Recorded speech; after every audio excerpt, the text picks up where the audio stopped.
নমস্কার।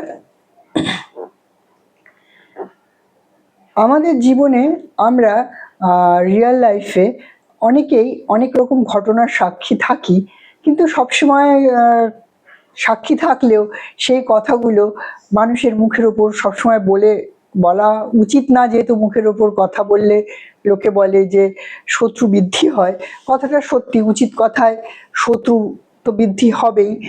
তো আমার মনে হয় যে আমরা যদি কাউকে কখনো মনে আঘাত দিয়ে তার সিচুয়েশনটাকে, সে একটা কোনো বাজে সিচুয়েশনে পড়েছে, সেই সিচুয়েশনটাকে যদি উল্লেখ করে তাকে কোনো অপমানজনক কথা বলি বা কষ্ট দিই, তার কিন্তু সুদূর প্রসারী ফল আছে। সুদূর প্রসারী মানে সুদূর প্রসারী। এটা আমি আমার জীবনের প্রতি পদক্ষেপে প্রমাণ পেয়েছি। তাই আমি আমার বন্ধুদের সাথে এটাকে শেয়ার করছি যে আপনাদেরকে আমার অনুরোধ রইল, কাউকে কখনো কোনো কিছু আঘাত দিয়ে কথা বলার আগে 1,000,000 বার, আমি বলবো না, কোটি কোটি বার চিন্তা করবেন। আপনি কাউকে যখন আঘাত দিয়ে কথা বলেন, অনেক অনেক কথা এরকম হয় আমরা 20 বছর আগের কথা মাথা থেকে যায়নি, 25 বছর আগেকার কথা মাথা থেকে যায় না। কেন জানেন যায় না? তার কারণ হচ্ছে সেই কথাটা একদম অন্তরের অন্তঃস্থলে, মানে অন্তরের গভীরে গিয়ে এত ডিপ পেনিট্রেট হয়েছে যে সেই কথাটা আর ভোলা যায় না। বিশেষ করে যে কথাগুলোতে আমাদের মনে আঘাত লাগে। আমরা দেখবেন খুব যখন ব্যথা পাই, সুখের কথা আমরা টুকটাক ভুলে যেতে পারি, কিন্তু দুঃখের কথা আমাদের পক্ষে ভোলা নেক্সট টু ইম্পসিবল হয়। হয়তো দুঃখের প্রকোপটা কম হতে পারে, দিনে দিনে হয়তো সেই প্রথম দিন শোনার সময় যতটা কষ্ট লেগেছিল সেই কষ্টটা হয়তো কম হয়, কিন্তু ভুলে গেলেও ভুলে যায় না সেই কথা।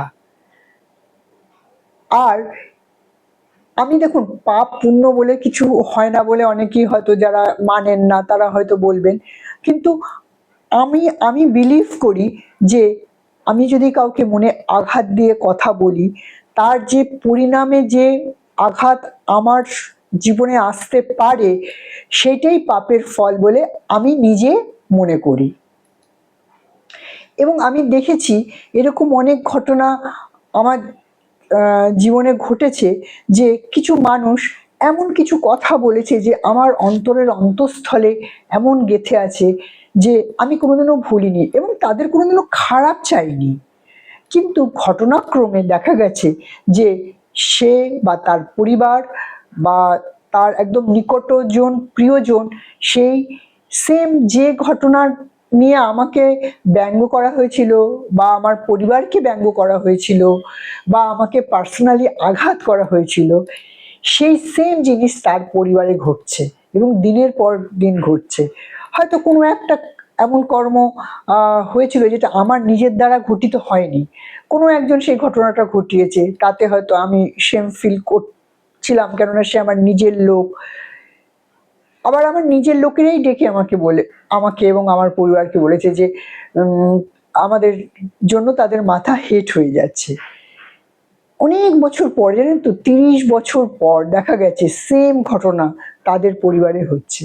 আমি দেখুন, এটাতে ধর্ম দেখার কিছু নেই, এটাতে আনন্দে উল্লাসিত হওয়ার কিছু নেই, কিন্তু আমি একটা জিনিস উপলব্ধি করেছি যে কাউকে কোনোভাবে এমন কোনো আঘাত দিয়ে কথা বললে তার পরিণাম আমার জীবনে যেমন আসতে পারে, সেরকম আমার প্রিয়জন, অতি প্রিয়জনেরও জীবনে সেই ঘটনা ঘটে আসতে পারে। তার কারণ যে সেই মানুষটা এত গভীরভাবে কষ্ট পেয়েছিল, সেই কষ্ট যাবে কোথায়? দেখুন, ভগবানের দরবারে জানেন তো কোনো আপনি উকিলকে পেশ করতে পারবেন না, হ্যাঁ, কোনো জাজমেন্ট হবে না, কোনো সওয়াল জবাব হবে না, শুধু আপনি যে কর্মটি করছেন সেই কর্মটির ফল আপনি পাবেন। আপনি হয়তো ভাবতে পারেন যে আমি বলেছি, তাহলে আমাকে কেন সেই কর্মে আমাকে কেন শাস্তি না দিয়ে আমার প্রিয়জনকে দেয়া হচ্ছে? এটা উনিই বলতে পারবেন। আমি আপনার মানে ওনার বিচার যে কিরকম কিরকম ভাবে হয় সেটা আমাদের পক্ষে বোঝা সম্ভব না। আমরা কি করতে পারি যে একটু এই যে মুখের জিভটাকে সংযত করা, কাউকে আঘাত দিয়ে কথা না বলা, কাউকে ব্যক্তিগত আক্রমণ না করা, বা কাউকে এমন কোনো কথা না বলা যাতে তাকে শক্তিশালের মতো তার এখানে গেঁথে রইল, বা যখন কেউ বিপদে পড়ে তাকে তার সাথ দেয়া, যে তুমি একটা মানসিক বিপদের মধ্যে আছো বা পারিবারিক একটা বিপদের মধ্যে আছো, আমরা তোমার পাশে আছি, আমরা তোমার সাথে আছি। কোনো রকম, যেহেতু আমরা অনেক সময় অনেক পরিস্থিতির মধ্যে নিজেরা পুরোপুরি পেনিট্রেট না থাকার জন্য পুরো ঘটনাটা জানি না, আমরা একটা জাজমেন্টাল একটা কমেন্ট করে বসে রইলাম যে ওর দোষ আছে, তার দোষ আছে। দোষ কার আছে ভগবান জানে। কিন্তু আমি আমার প্রিয়জন বা আমার আশেপাশের কোনো লোক যদি কোনো অসুবিধায় পড়ে, আমি চেষ্টা করব যে তার সাথ দেয়া, না তাকে জাজ করা, না তাকে কটু কথা বলা, না তাকে আঘাত দিয়ে কথা বলা যে তুমি এখন আমাদের সাথে মেলামেশা করো না, তোমাদের জন্য আমাদের সম্মান নষ্ট হচ্ছে। এটাতে কি হয় জানতো, এরকম, এটাতে একটা মাত্র উদাহরণ দিলাম, এবং কোটি কোটি উদাহরণ আছে, দিতে গেলে কি বলতো 2-4 ঘন্টার গল্প হয়ে যাবে, তো সেটা মানে আমি শর্টকাটেই বলছি। তো আমি যেহেতু বারবারই একটা কথা রিপিট করছি, এই জন্য কাউকে দুঃখ দিয়ে কথা বলার আগে, আঘাত দিয়ে কথা বলার আগে 1 কোটি না, কোটি কোটি বার আপনি চিন্তা করবেন। আপনি এবং আপনার প্রিয়জন এবং আশেপাশের যারা আপনার আত্মীয় স্বজন, তাদের সবাইকে যদি আপনি সুরক্ষিত রাখতে চান, এটা হচ্ছে একটা সুখে থাকার, হ্যাপিনেসের জন্য একটা চাবিকাঠি, যে আমি অন্য কাউকে আঘাত দেব না। এমনি আমাদের জীবনে আমরা কি পাস্ট লাইফে কি কি কর্ম করে এসেছি জানি না, তার জন্য যে আমাদের কত রকম কি দুর্ভোগ হয় সেটা তো আছেই, কিন্তু আবার এই জন্মেও জেনে বুঝে কেন একগাদা কর্ম, যে কর্মগুলো আমাদের জন্য সঠিক না, সেগুলো কেন জড়ো করব না আমরা।